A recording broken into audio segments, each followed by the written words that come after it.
रस्मी तकरीरें न सुना करो, कुरानी तकरीरें सुना करो। कुरानी अपना ज़ौक़ बनाओ। खुदा की कसम, जिस दिन आपका ज़ौक़ कुरानी बन गया ना, तो ये मुआशरा बदल जाएगा। बदकिस्मती है हमारी, हम रस्मी गुफ्तगुएं सुनते हैं, हम मुसज्जा गुफ्तगुएं सुनते हैं।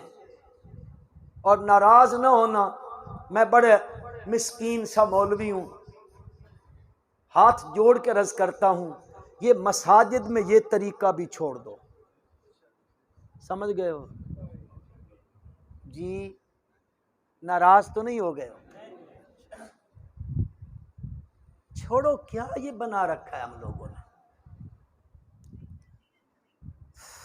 एक बात जुमला कह दूं, नाराज तो नहीं हो जाओगे? मैं पहले हाथ जोड़ के माजरत कर रहा हूं, हाथ जोड़ के माजरत कर रहा हूं। कई लोग नाराज हो जाएंगे मुझसे।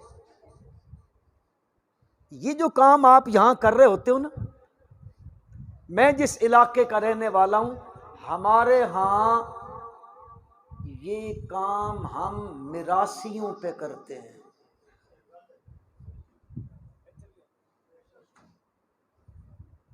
नहीं समझे हो?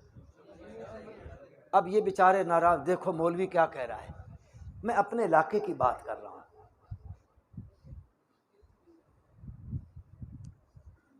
और कुछ गल समझे भी है वो कि कोई ना समझे हो।